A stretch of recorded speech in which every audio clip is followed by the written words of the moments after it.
Departing runway 20, Hampton. John.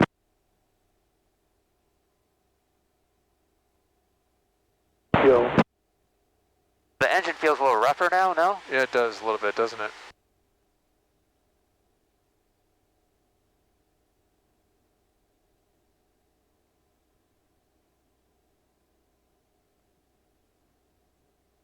Would I be thinking of anything other than carb ice?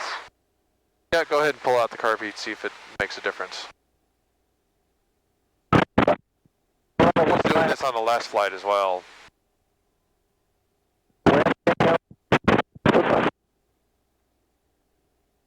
It should, if it is a carb heat issue, it should clear up within seconds. Yeah.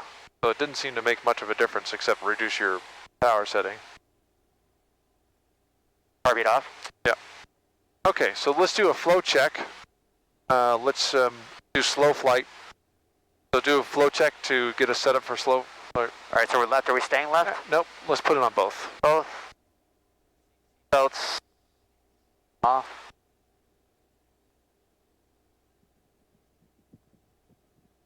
Belts, fuel both. And we're going to be simulating that we're in the traffic pattern, so you can pull out your carb heat. Carb heat. And slow the airplane.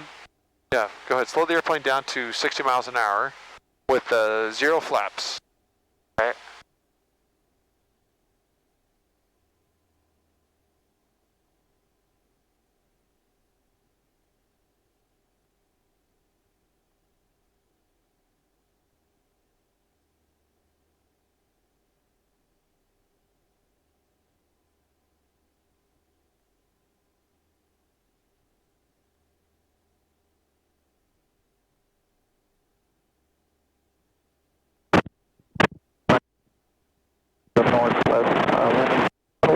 And trim it up so you can, so it's trimmed for 60 miles an hour and this altitude. I'm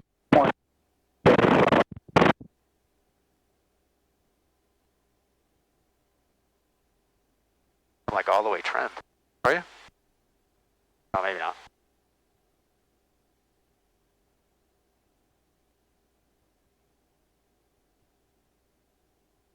Are you bottomed out on the trim?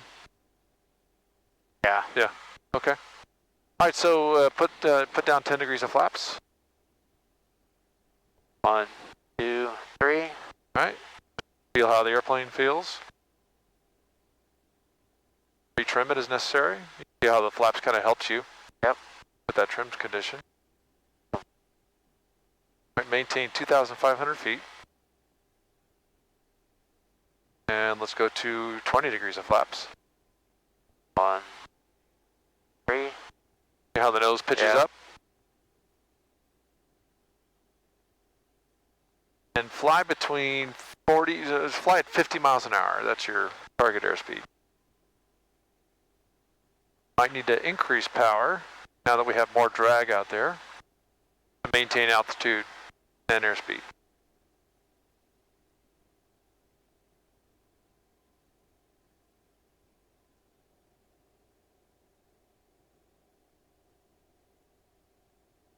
So what we're experiencing is what's called the region of reverse command, meaning that as you get slower, the drag in the airplane goes up because of induced drag produced by lift.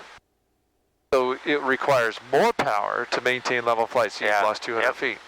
You're going to need to go higher power than what you were before, even though you're flying slower.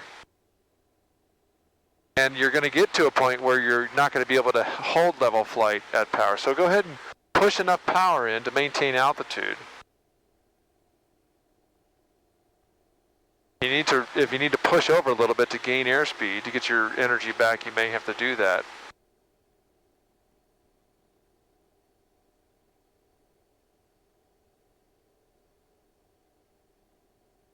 See how difficult it is now in this configuration to maintain level flight? Yep. Needs a lot of power. So push the nose over. Get some airspeed back. Just leave the power where it is. Push the nose over. There you go. Now that you got 70 miles an hour, you can pull the nose back up. Slow it down to 50, kind of like a yo-yo. when you get to 50, then pitch the nose over to maintain level flight. Now push the nose down, maintain level flight. So as we sit out here and waffle around, just kind of get your airplane trimmed up for 50 miles an hour. See how that airspeed went back up again?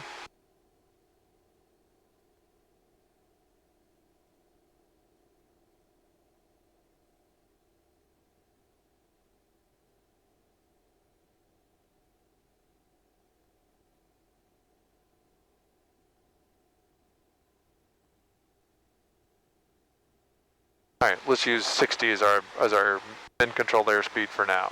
Am I trying to control altitude with power? Yeah, mainly with power, yes. Okay, so let's do a turn to the left. Clear left first and then turn. Clear left. Turn with rudder, right? Yep, rudder and aileron. Rudder and aileron? Yep, to make that turn. All you gotta do is use rudder and aileron to initiate the turn, then the airplane will turn on its own in the bank angle. I thought in slow flight you only use rudder. Well, correct? we can use rudder's more effective. You can still use aileron in a coordinated fashion. No, you're using all flight controls to keep the airplane in the position you want it in. So roll out. Let's do a turn to the right. Right. Clear right. Right. Yeah, you need more rudder to do that turn. Okay.